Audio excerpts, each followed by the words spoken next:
Я помню еще со школы, что мы, когда начинали уроки по истории, когда приблизились к территориям, которые сейчас населены славянами, такими как Словения и Хорватия, к примеру, или Чехия, первый народ, с которым мы встречались на этой территории, и который известен по имени, это были как раз кельты. Так, кто такие кельты? Откуда они взялись? И что их связывает со славянами? Об этом пойдет речь в сегодняшнем выпуске. Друзья, всем привет! Если кто-то из вас новый, меня зовут Ростислав, я историк, языковед, теолог, занимаюсь проблематикой изучения славян уже больше 10 лет. Там занимался я не только славянами, а занимался еще исследованием подобных, похожих культур, других индоевропейцев, и я был особенно увлечен исследованием разных параллелей, сходств и различий между разными индоевропейскими народами. Ну, так сегодня такой народ, о котором мы поговорим, это кельты. Когда мы смотрим на античные или современные приспособленные карты Европы Железного века, да и вплоть туда до нашего летоисчисления, мы на карте можем заметить много таких названий и этнонимов среди кельтского народа, которые очень близки тем, которые есть у славян. Почему это так? Чтобы это узнать, останьтесь с нами до конца, об этом будет речь в самом конце. Среди кельтов этих есть венеты, которые жили на северо-западе сегодняшней Франции. Потом, что еще более удивительно, на юге Франции находится одно кельтское племя, которое в латинских источниках называется рутени, то есть так же, как в средневековых источниках назывались восточные славяне. Первые обратили внимание на кельтов античные греки еще в VI веке. До этого времени греческие новопоселки были распространены практически по всему Средиземному морю, и одна из таких колоний находилась на территории современной Южной Франции. Этот город сейчас называется Марсей. Это была древнегреческая колония Массалья. И, так сказать, в пригороде этого города жили кельты. Некоторые из греческих авторов, которые писали о кельтах, это Гекатей из Милета. Эфорус, например, писал, что Европа населена двумя большими народами. Один из них кельты, а другой скифы, у которых, кстати, у нас уже была речь на нашем канале. Где-нибудь тут скину ссылку. А еще о них писали Страбон и, конечно же, отец истории Геродот. Правда, просто очень коротко о них. Конечно, изначально они были в контакте только с теми кельтами, которые жили в непосредственной близости города Массалья, а потом это название кельты греки уже перенесли на все другие народы в глубинке, которые говорили похожим или общим языком, которые верили в тех же или подобных богов, и у которых способ жизни, обычаи, в конце концов, были очень похожи или одинаковые. Этноним кельты греки, конечно же, не придумали, а услышали его от самих кельтов и применили на все эти народы, которыми так, вероятнее всего, этот этноним относился. Греческий историк Страбон, когда описывает общую характеристику кельтов, говорит следующее. В любое время, в любом месте готовы сразиться с опасностью, даже если у них нет ничего, кроме своей силы и отваги. А о кельтах потом писали и латинские писатели. Наверное, самый известный — это Кaius Julius Caesar или Гай Юлий Цезарь в своем очень известном труде «De Bello Gallico» или «О Гальской войне». И что мы узнаем о кельтах на этот момент? Они уже в это время населяли очень пространные территории современной Франции, большую часть Германии, особенно южные части, потом Швейцарии, потом Пиренейского полуострова, там, где сейчас Испания, потом Британских островов. И те кельты, о которых, может быть, меньше всего известно, кельты Центральной и Восточной Европы, то есть кельты, которые населяли территории примерно сегодняшней Чехии, Австрии, Венгрии, Словении, Сербии, возможно, Карпатского горного массива, юга Польши. И были еще такие кельты, которые в своих миграциях дошли аж в Малую Азию, там, где сейчас Турция. Но когда говорим о кельтах, нужно обратить внимание на то, что у нас есть какая-то общая характеристика кельтов, из которой мы можем создать такой общий образ или впечатление о жизни древних кельтов. Но это отнюдь не значит, что именно все племена кельтские, все жили именно так и верили именно в таких богов. Знания о некоторых племенных союзах очень фрагментарные, и, увы, для нас многое скрыто. А это общая характеристика. Как она выглядит? Источники отмечают, что они были очень многочисленный народ. То же самое писали и про славян, и про фракийцев потом в следующих веках. В общем, это особенно, наверное, впечатлило те народы, которые жили на островах или поблизости, которые жили на берегу моря, в принципе. Это такие народы, как греки, например. Ну и римляне потом тоже. Им, в принципе, могло казаться, что этих кельтов, как и других центральных или континентальноевропейских народов, очень много, куча, никогда не заканчивается их массы. Такое было впечатление. Очередная характеристика кельтов — это то, что кельтские племена были очень разрознены, воевали друг с другом постоянно. Конечно, отчасти из-за этого они исчезли из практически всей Европы и остались только на Британских островах, ну и чуть-чуть там попозже уже потом на территории современной северо-западной Франции, там, где Британия. Но это уже потом произошло. Конечно же, слабостью их разрозненности, постоянных конфликтов, войн, усобиц пользовались и их враги.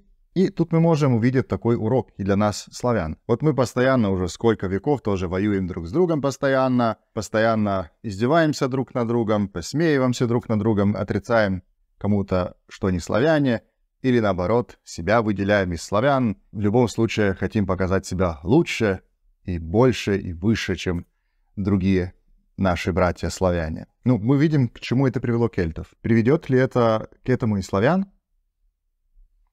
Кельты носили браслеты, обычно из железа, те, кто был побогаче, из золота, потом всякие ожерелья, тоже из железа, которые имели и религиозную функцию.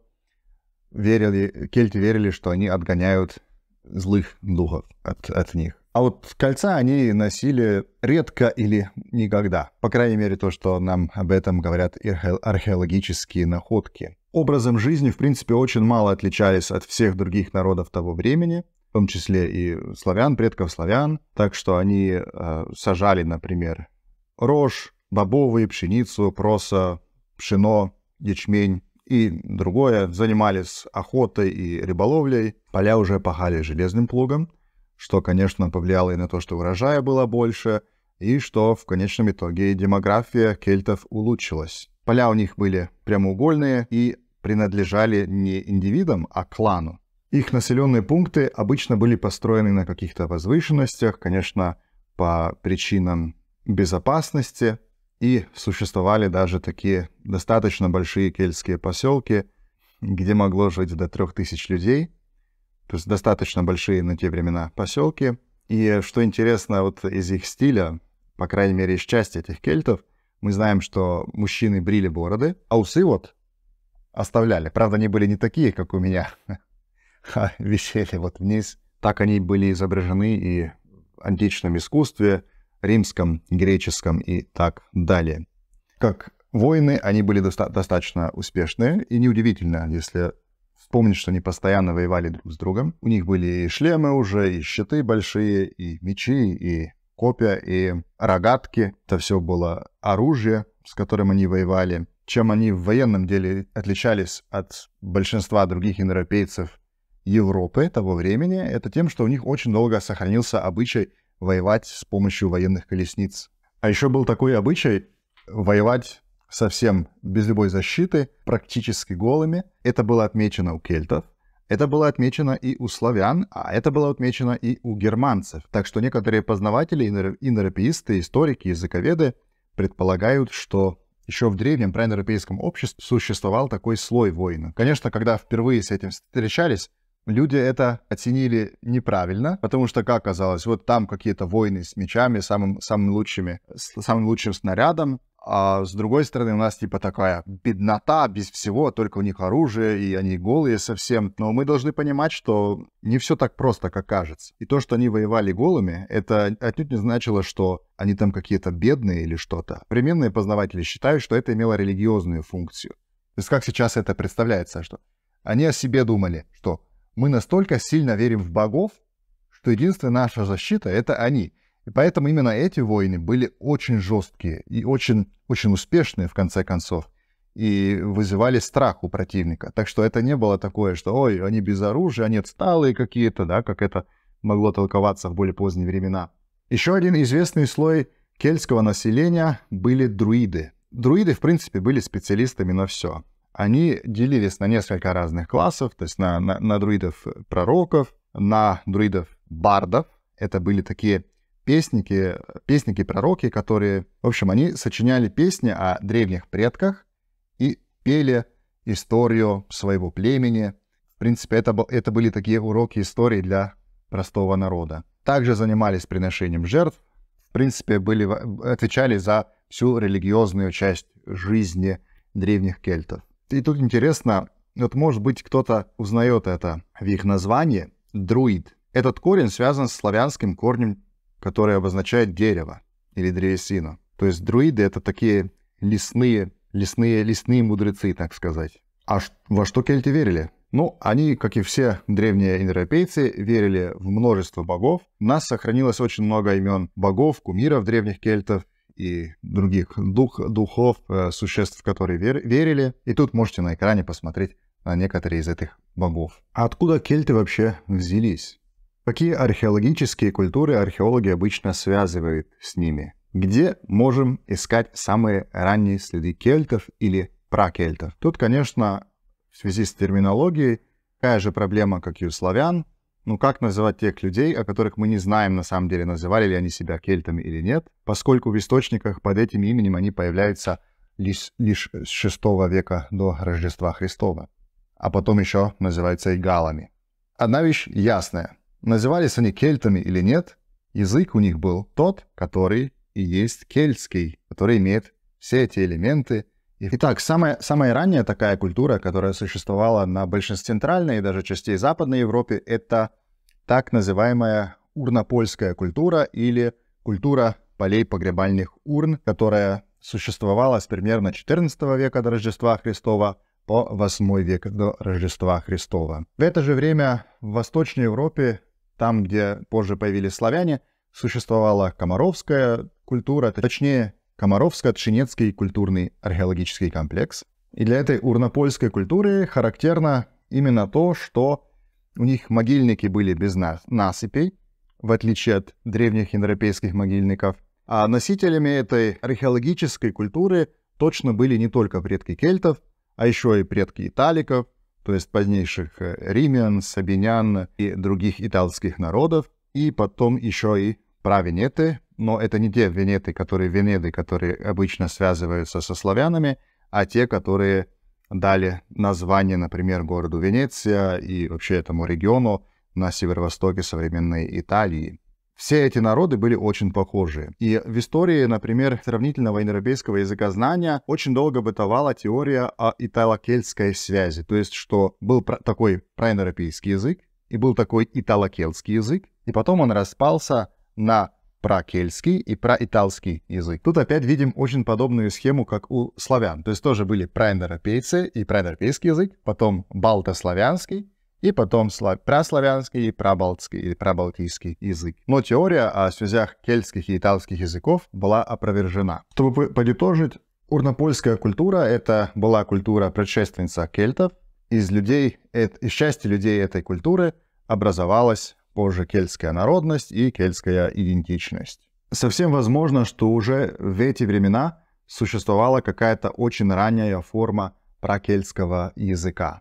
Следующая археологическая культура, которая уже связывается именно с кельтами, это гальштатская археологическая культура, которая существовала примерно от 800 до 450 года до Рождества Христова, а занимала она просторы современной Южной Германии, потом Швейцарии, востока Франции, Австрии, Чехии. То есть это была такая себе прародина кельтов или кельтская прародина, другими словами, хотя совсем возможно, что отчасти носителями этой культуры были также предки фракийцев или предки иллирийцев или паннонских народов. Во всяком случае говорим об индоевропейских народах, которые населяли Центральную Европу в те времена.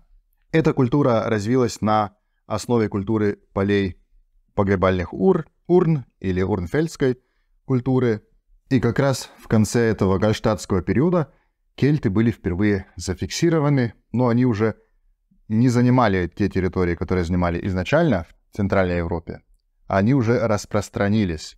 О распространении, миграциях кельтов еще будет речь, так что, кому интересно, оставайтесь с нами. В рамках этой же археологической культуры были обнаружены первые железные предметы, И как раз этой гальштатской культурой и еще более поздней латинской культурой связывается европейский железный век. И это, наверное, то, чем кельты больше всего прославились. Они, в принципе, в Европу занесли такую железную революцию, которая потом распространилась и в Италию, и в Грецию, и даже что-то попало к славянам. Так что тут даже если кто-то был посредником, к славянам все равно попало тоже что-то из этого. Но давайте по порядку.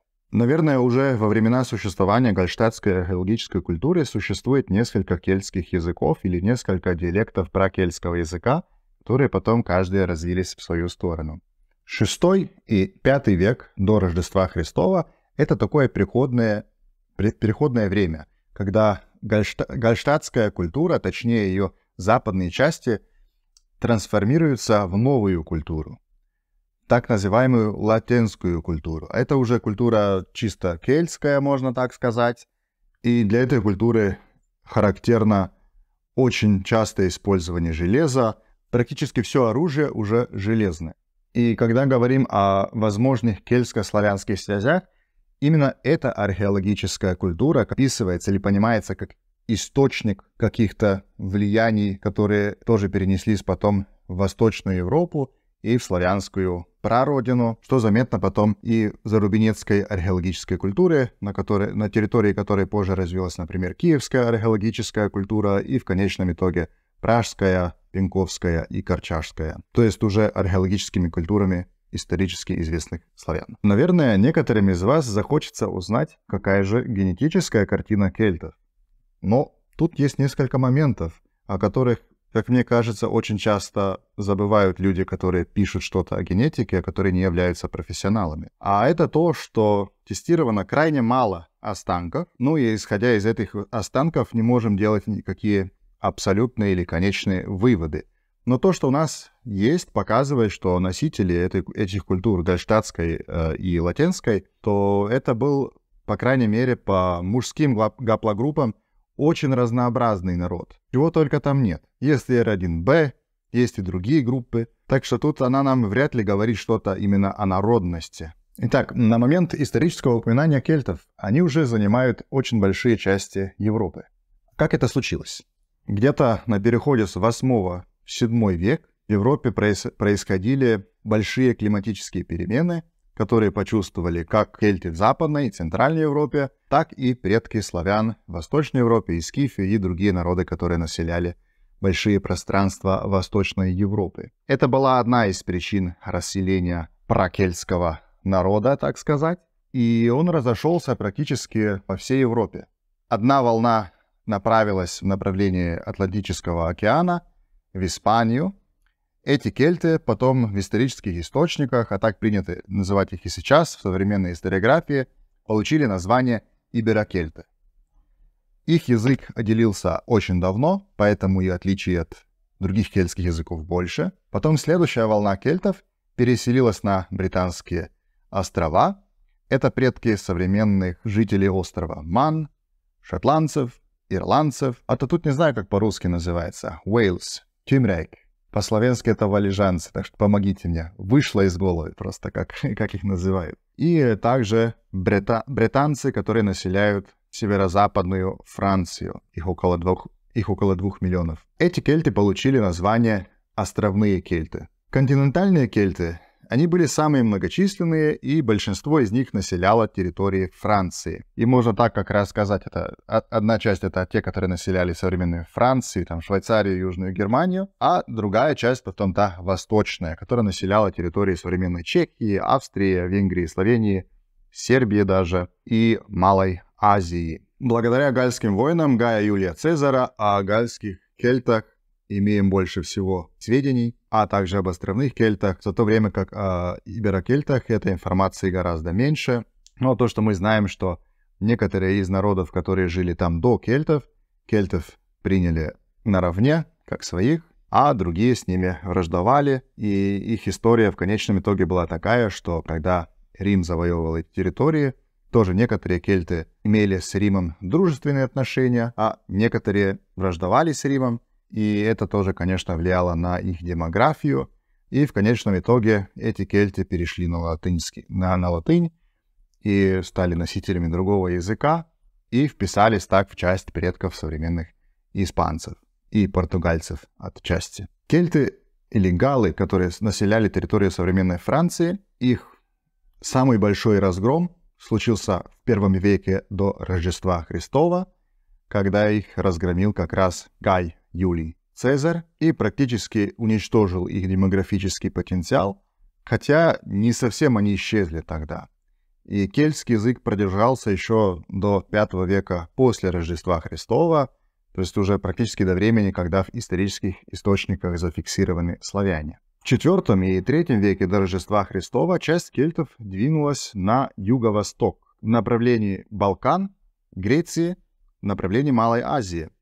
Там они грекам задали немало проблем. С ними воевали, сражались, и некоторые из них потом даже населились на Балканах, и часть из них населилась в Малой Азии. Они потом в исторических источниках стали известными под названием галаты или галатяне.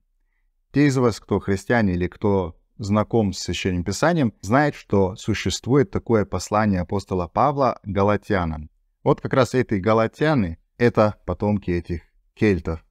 И мы знаем, что их язык просуществовал как минимум до 4-5 века после Рождества Христова, когда жил христианский церковный учитель, известный переводчик Библии на латынь, святой Иероним. Он как раз упоминает язык этих кельтов и говорит, что он похож на язык галлов на территории современной Франции. А сейчас самая важная часть. Кельты, которые были как-то связаны со славянами, или еще точнее, кельты, которые могли иметь какую-то связь со славянами. Почему могли? Потому что на самом деле очень мало источников и аргументов в пользу этого существует.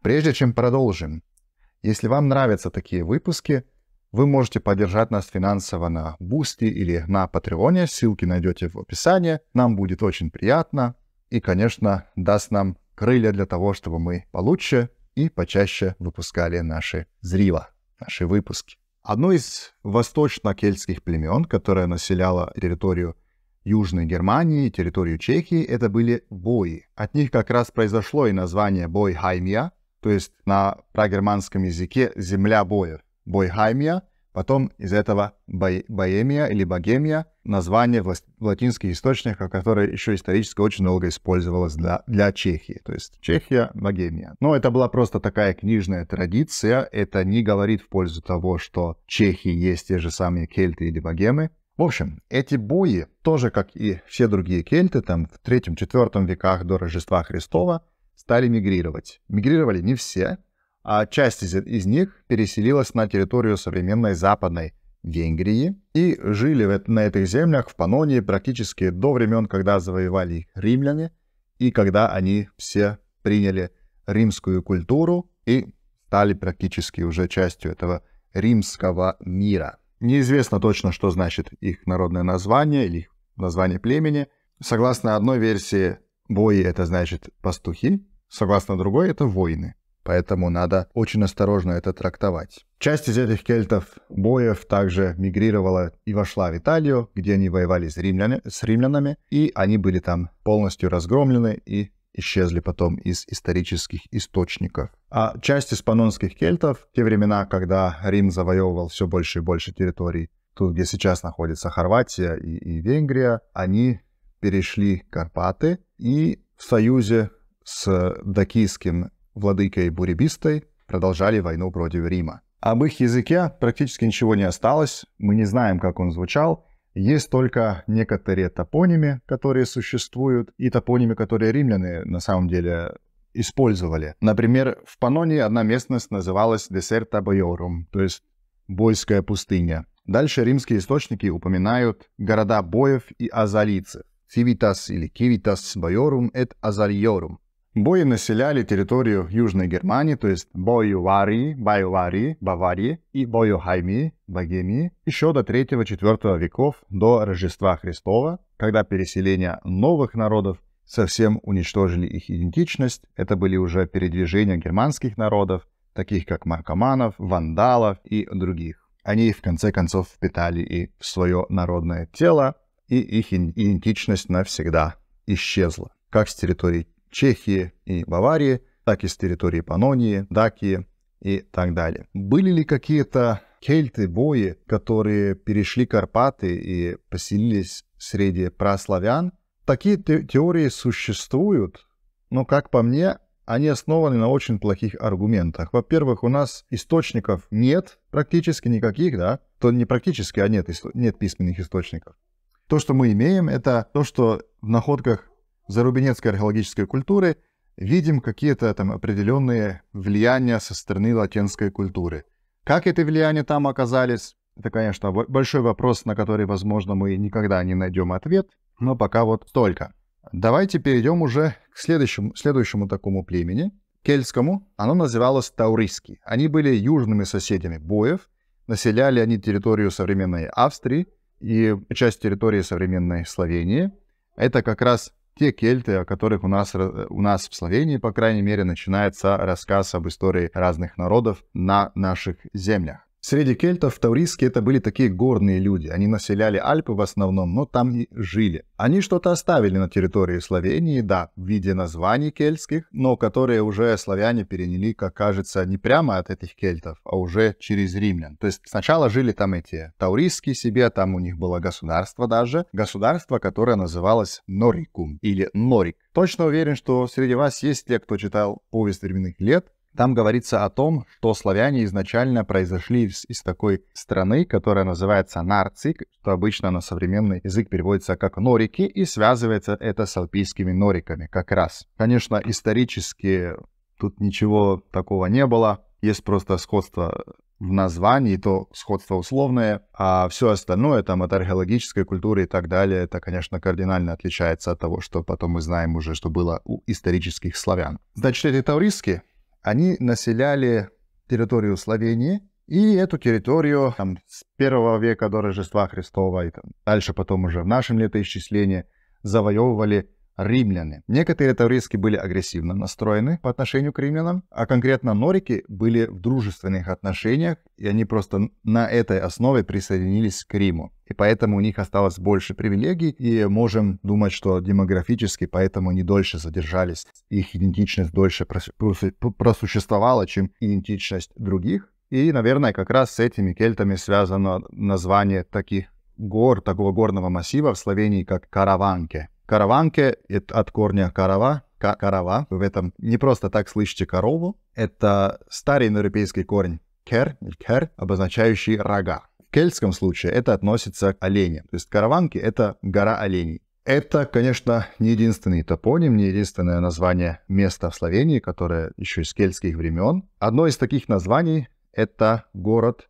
Келея, современное славянское Целье. Естественно, Целье по-славянски не обозначает ничего. Келея на кельтском языке это обозначало местность, но это такая крепость, рефугио, то есть куда люди бежали, когда была какая-то война. Это как раз Келея или современный славянский город Целье. Это название досталось нам от кельтов, но с посредством римлян уже. Естественно, это среди славян не единственное название кельтского происхождения. Например, польская Легница — это старый кельтский Лугидунум.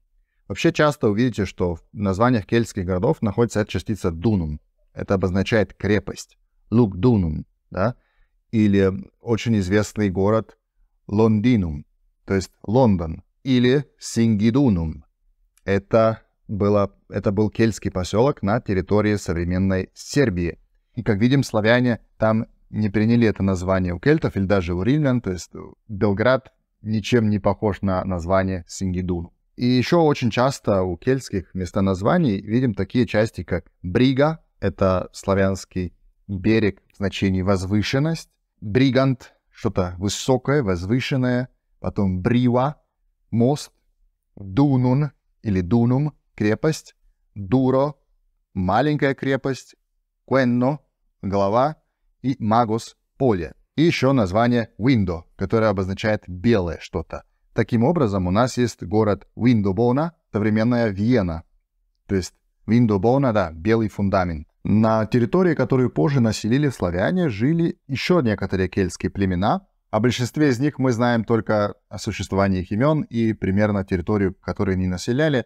Все остальное мы не знаем. Даже названий поселков, топонимов не так много. Итак, это, например, сереты, которые населяли территорию современного венгерско-хорватского пограничья. Серапили населяли территорию между реками Мура и Драва, или по-русски Мур и Драва.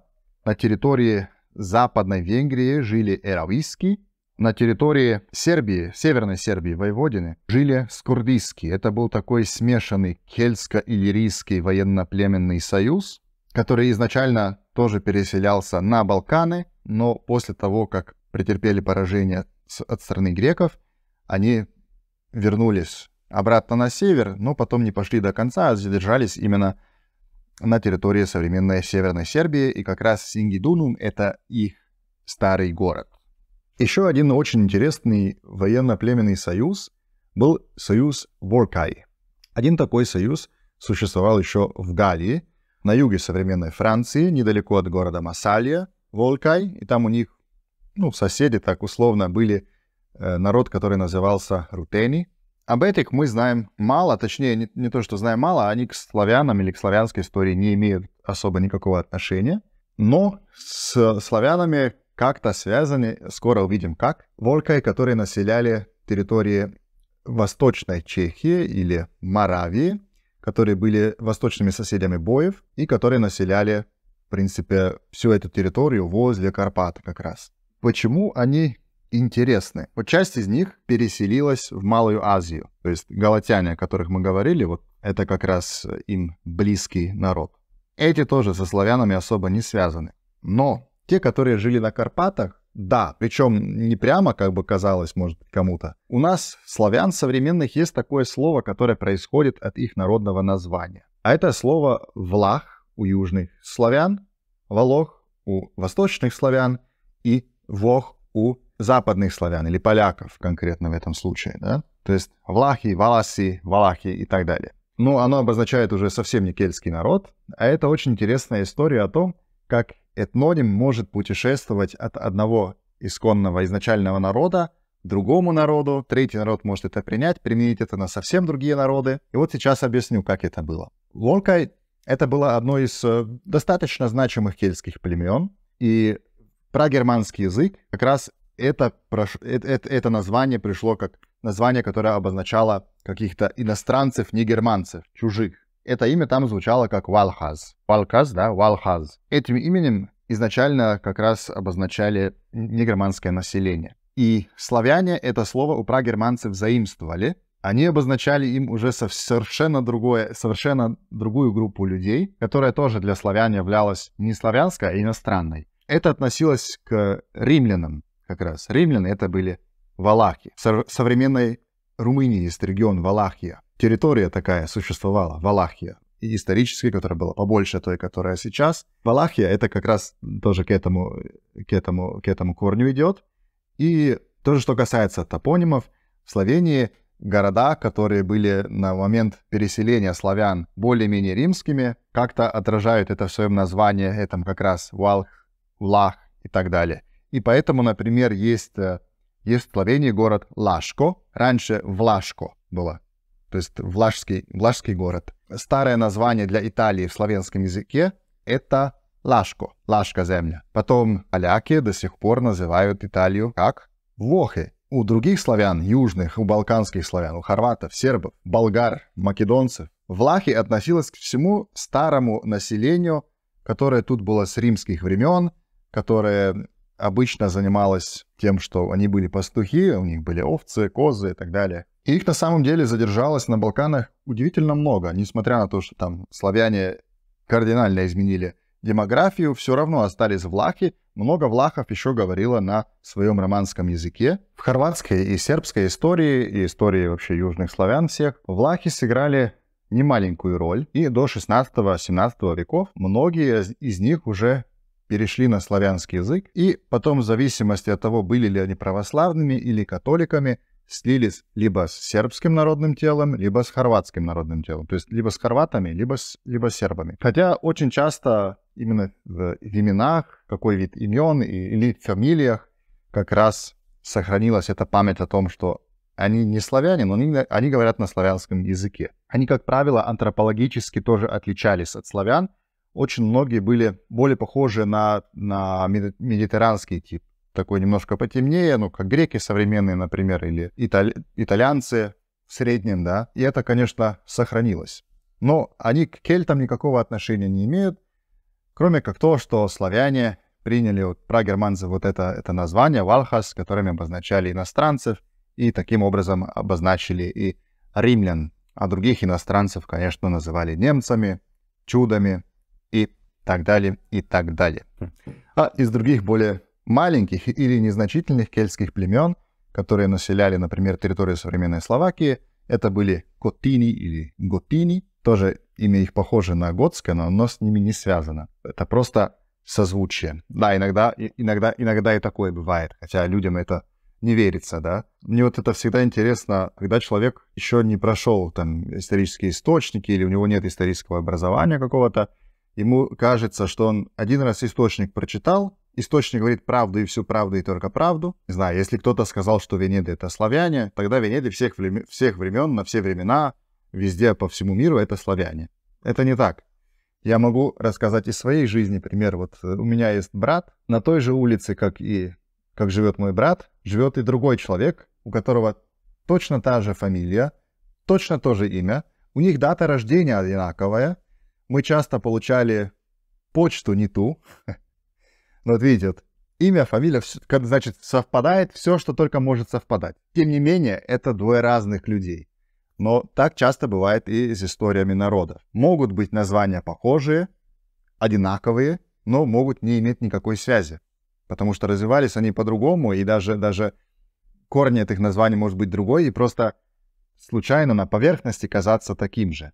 Такое дело, например, с теми рутенами, которые я упоминал в начале выпуска. Они к славянам не имеют никакого отношения вообще. Просто название созвучное с тем, которое потом применялось в Средневековье уже для обозначения восточных славян. Потом еще один интересный народ, который населял Западную Галлию, был народ Венетии. Их тоже часто связывали со славянами. Это потому, что Йордан, готский историк VI века, сказал, что славяне и анты в прошлом все были одним народом, и назывались они венедами. Это Йорданис, это первый, кто вообще вот это зафиксировал. Остальные потом за ним повторяют. Но не только повторяют. Давайте разберем эту тему в целом. Сам этот корень, wind, он очень древний индоевропейский корень. Сказать, что он какой-то либо только славянский, либо только кельтский, либо только, не знаю, еще там какой, это очень поверхностно и не точно будет. Это то же самое, как, например, слово «брат», да, сравнить там английское brother, немецкое «bruder», славянское «брат». Сказать просто, что все это доказательство, что немцы есть славяне и что англичане есть славяне, это, конечно, не знаю, кто это скажет, но это тоже не так. Но так в чем дело с этими венедами? В источниках существует как минимум 3 или 4 группы народов, которые названы этим именем. Древнейшие из них — это Энетой или Энети, которые связаны с Троянской войной. Следующие — это Венети, которые населяли ту территорию, где современная северо-восточная Италия, где город Венеция, где регион Венето. Потом Венети, которые Франции. И потом Венеди, которые населяли побережье Вислы. Какое решение тут можно найти? Что касается энетов из Малой Азии, которые связаны с Троянской войной, они как бы совсем потом исчезли, они больше не упоминаются, и мы ничего о них не знаем толком. Потом Венеты, которые были в регионе Венето, в честь которых назван город Венеция, о них известно больше. Известно, например, что их язык не был кельтским. Был индоевропейским, но не был кельтским. Было что-то отдельное свое. Но также этот язык не был славянским. Хотя могу вам сказать, что в Словении тоже есть свои лженаучные теории. Правда, они маргинальные, и надо покопаться, чтобы их найти. Они были в свое время очень популярны там в 90-х, когда Словения разлучалась от Югославии, чтобы доказать, мол, мы чем-то больше являемся, чем остальные. Вот мы эти Венеди и есть. Мы эти старые Венеды. И тут зародилась куча лжеученых, которые развивали и потом развивают до сих пор этот тезис. Дальше, естественно, они не могут доказать, кроме как какими-то выдумками, что эти тексты можно прочитать славянским языком. Но это тема для отдельного выпуска. Потом французские, эти Венети, которые кельты были, у них мы знаем, что они кельты. А Венеди, о которых пишут античные авторы, которые населяли оба берега Вислы, о них тоже очень много неизвестного. До Иордана никто их не связывает со славянами. Никто. Но они, видимо, жили и существовали в этой части Европы, то есть примерно современная Польша, возможно, часть Беларуси, часть Украины. Были ли они славянами? Я лично в это не верю, а вижу это так. То это народоназвание Венеды исторически потом действительно применялось к славянам. Но тут очень похожая история на ту с влахами. То есть так же, как, например, славяне приняли у германцев название Валхас, которое было исконно кельтское, и перенесли их потом на римлян, то же самое случилось с этими венедами.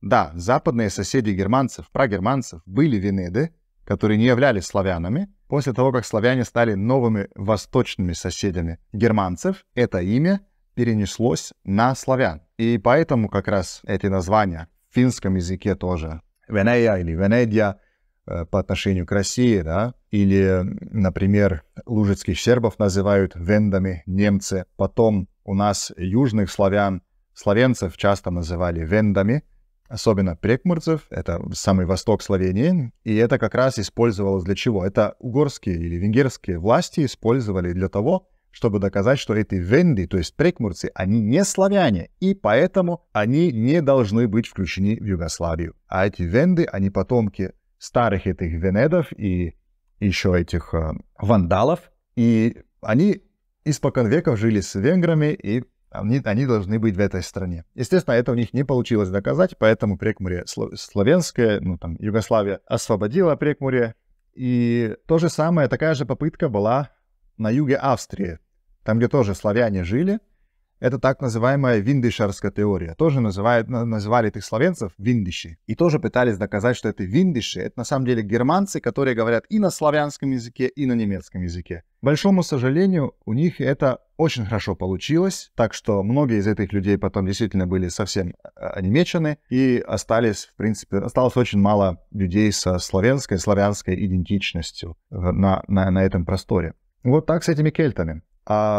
Могу привести еще несколько примеров, когда название перенеслось на другой народ, который, по сути, отличался от того, кто исконно носил это название. Вот посмотрим, например, современных болгар. Старые болгары, те болгары, которые принесли это название к южным славянам, не относились к славянскому народу. Они были степной народ, вероятно, с тюркскими и иранскими элементами, который потом ославянел. Ну и это мне тоже смешно, могу сказать, что когда люди говорят, что современные болгары — это не славяне. Это очень смешно, потому что, если вот знать эти исторические источники, если знать, что на этой территории жили славяне и еще куча других всяких народов, потом пришли эти болгари вместе со славянами, на самом деле тоже с новыми волнами славян, переселенцев. И эта маленькая элита, которая была носительницей болгарской идентичности, той старой, она очень быстро растворилась в славянской среде, а так как их имя было престижно, они же были верхушка, так эти славяне все приняли болгарское народоназвание. И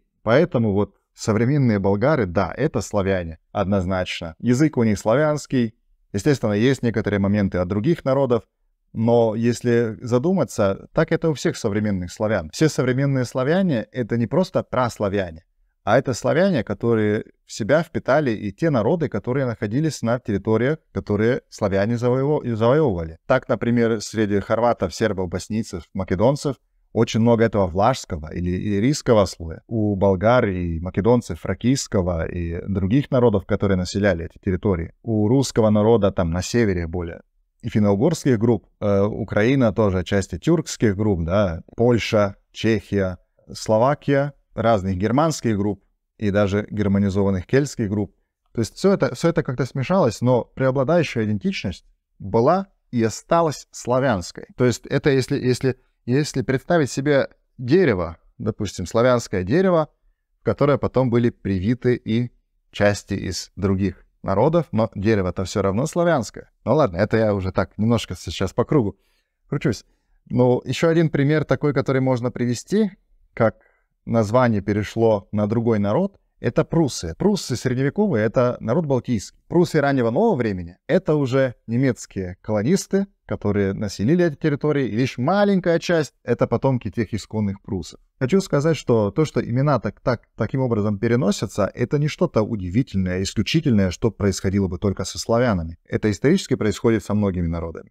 А еще, наконец, хочу рассказать о языковом вопросе славян и кельтов. Обычно с кельтским языком связывается всего лишь несколько слов, и очень тяжело найти какие-то такие параллели. Поэтому чисто с этой точки зрения, с точки зрения языкознания, мы на самом деле не можем с точностью говорить даже о том, что существовали какие-то прямые контакты кельтов и праславян. А эти слова следующие. Обычно упоминается слово «тат», как вор, «таты» на праславянском, «таты», потом слово «слуга» и слово корова, потому что исконнославянское название — это говендо. Существует старое традиционное разделение индоевропейских языков на кентумские и сатемские. В современном языкознании оно уже не такое популярное, потому что известно, что оно не в точности отражает деление индоевропейских языков на разные группы. Как это разделение сделали?